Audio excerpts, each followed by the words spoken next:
Troisième épisode dans notre série Caractéristiques physiques d'une espèce chimique. Après température et solubilité, aujourd'hui parlons de masse volumique et de densité d'une substance. Alors commençons tout d'abord par parler de la masse volumique. En TP, face à ce terme, déjà vous avez pensé à deux notions de grandeur différentes. La première grandeur, c'est la masse, qu'on note petit m, qui se mesure avec une balance et dont l'unité est le kilogramme, ou le gramme, ou la tonne.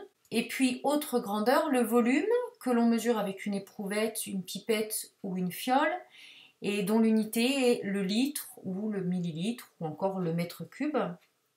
Donc effectivement, lorsqu'on prend un échantillon d'une substance, il y a bien un lien entre la masse de cet échantillon et son volume.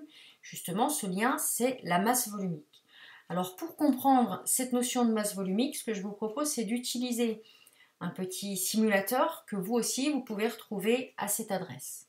Dans cette petite animation, on peut choisir le volume, la masse d'un cube, et regarder un petit peu ce qui se passe. Alors, on peut également choisir le matériau, et c'est ce que je vais faire ici. Je choisis du polystyrène, et puis j'ai arbitrairement pris un cube de 5 litres de polystyrène, et alors je vois apparaître la masse du cube de polystyrène, 0,75 kg. Ça veut dire que ce cube de 5 litres ne pèse finalement que 750 grammes. Maintenant, si on change le matériau et qu'on ne prend plus du polystyrène mais du bois, eh bien le même cube de 5 litres, le volume n'a pas changé, on voit qu'il n'a pas la même masse, sa masse est passée à 2 kg. Donc le cube de bois est plus lourd que le cube de polystyrène pour un même volume. Je change encore et cette fois-ci je vais prendre de la brique. Tiens, de la brique. 5 litres de brique, eh bien on va avoir une masse de 10 kg. Donc là cette fois-ci ça devient vraiment lourd. Et puis ici en dernier on prend un cube d'aluminium. Ce cube d'aluminium, toujours 5 litres d'aluminium, donc je suis toujours à volume constant. On va avoir une masse cette fois-ci de 13,5 kg. Donc vous voyez que pour un cube de même volume, on a des masses différentes. Alors qu'est-ce qui change? Évidemment, c'est le matériau qui change. On a vu qu'on est passé du polystyrène à l'aluminium. Mais alors la caractéristique de la matière qui va être modifiée lorsqu'on change de matériau, c'est la masse volumique. Et la masse volumique, vous la voyez qui apparaît en fait ici, sur cette échelle-là. Elle est donnée, alors pour l'aluminium, on vous donne la masse volumique de l'aluminium de 2,7 kg par litre. Alors que pour le bois, on se retrouvait avec une masse volumique de 0,4 kg par litre. Donc voilà la caractéristique physique qui va nous intéresser, c'est la masse volumique, et vous voyez qu'elle s'exprime en kilogrammes par litre. En fait, elle nous donne la masse d'un litre de cette substance. Donc si vous prenez un cube d'un litre de bois, eh bien on va aller modifier le volume, on va aller prendre 1 litre de bois. Vous voyez que sa masse est de 400 grammes, donc 0,4 kg par litre. Si maintenant on reprend la brique et qu'on garde notre cube de 1 litre de brique, eh bien on va se retrouver avec un cube qui va peser 2 kg.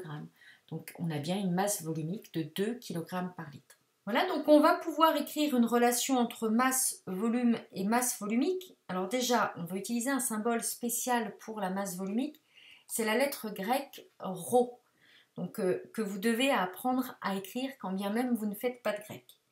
La masse volumique, on a vu que son unité c'était le kilogramme par litre ou encore le gramme par litre. Vous pourrez trouver aussi en grammes par millilitre, en kilogrammes par mètre cube. Là, dans le cas de l'étiquette du dulcitol sur Wikipédia, vous voyez, c'est en grammes par centimètre cube. Alors, à chaque fois, vous remarquez que l'unité de la masse volumique est le rapport entre une unité de masse et une unité de volume. Donc, tout simplement parce que la définition de la masse volumique, justement, ça va pouvoir être la masse d'un échantillon divisé par le volume de cet échantillon. Donc ça, on va le noter M sur V. Donc du point de vue des unités, évidemment, elles doivent être les mêmes des deux côtés du signe égal. Donc si la masse volumique est en kilogrammes par litre, ça veut dire que vous avez mis la masse de l'échantillon en kilogrammes et le volume de l'échantillon en litres. Soyez bien cohérents vis-à-vis des unités. Voilà, dernière caractéristique qui nous reste à définir. la densité de la substance. Alors on va reprendre le simulateur précédent. J'ai repris un cube de polystyrène de volume 5 litres, vous voyez ici. Et puis cette fois-ci, ce qui va m'intéresser, c'est de comprendre la notion de densité. Alors déjà, vous voyez que la masse volumique est toujours écrite ici. La masse volumique du polystyrène est de 0,15 kg par litre. Rappelez-vous que la masse volumique de l'eau, puisque là on va aller regarder, essayer un petit peu de voir comment réagit ce matériau par rapport à l'eau.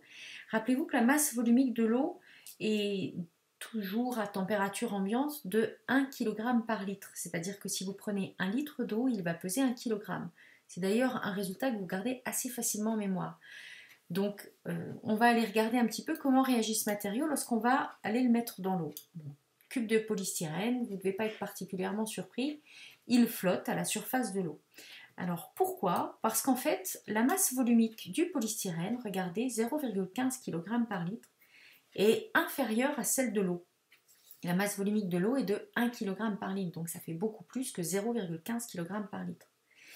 Donc ce cube de polystyrène va flotter à la surface de l'eau, et d'ailleurs quel que soit le volume du cube de polystyrène, si j'augmente son volume, il va peser beaucoup plus lourd, mais malgré tout, sa masse volumique reste la même, et donc il va continuer à flotter. Inversement, si je vais prendre un cube de briques, alors un cube de 10 litres de briques, il pèse 20 kg, je vais aller mettre dans l'eau, vous n'êtes pas surpris non plus, la brique va tomber au fond de l'eau. Pourquoi? Parce que la masse volumique de la brique, qui est de 2 kg par litre, est plus grande cette fois-ci que celle de l'eau. 2 kg par litre, c'est plus grand que la masse volumique de l'eau, qui est de 1 kg par litre. Donc la brique tombe au fond. Et de la même façon, même si vous réduisez son volume, même si vous prenez une toute petite brique, qui va avoir une masse beaucoup plus petite, c'est-à-dire là, on est passé de 20 kg à 2 kg, eh bien peu importe, cette brique va tomber au fond de l'eau. Donc la masse volumique de la substance, il va falloir la comparer à la masse volumique de l'eau systématiquement pour savoir si si la substance va surnager ou si elle va couler dans l'eau. Et c'est cette notion de densité qui va comparer la masse volumique de l'objet à la masse volumique de l'eau qui va nous permettre de voir tout de suite si la substance surnage ou si au contraire elle coule au fond de l'eau. Donc la densité va être définie par le rapport de ces deux masses volumiques, celle de la substance sur celle de l'eau. Pour définir la densité, pareil, on va prendre un symbole. Alors ici le symbole assez simple, c'est la lettre D. La densité d'une substance n'a pas d'unité. Alors tout simplement parce qu'en fait, elle est définie par le rapport de la masse volumique de la substance qui nous intéresse sur la masse volumique de l'eau. Donc si ces deux masses volumiques sont dans la même unité, du coup la densité, elle, n'a pas d'unité. Alors du point de vue des symboles, la formule entre guillemets que vous apprendrez, c'est D égale ρ en indice de la substance sur ρ et en indice vous mettez de l'eau. La masse volumique de l'eau, je vous rappelle que vous devez absolument la connaître, il s'agit de 1 kg par litre ou encore de 1 g par millilitre, ou encore dans une autre unité de 1000 g par litre. Voilà, nous avons fait le tour des caractéristiques physiques d'une espèce chimique. Vous allez pouvoir utiliser vos connaissances dans différents exercices d'application tout au long de l'année. À bientôt!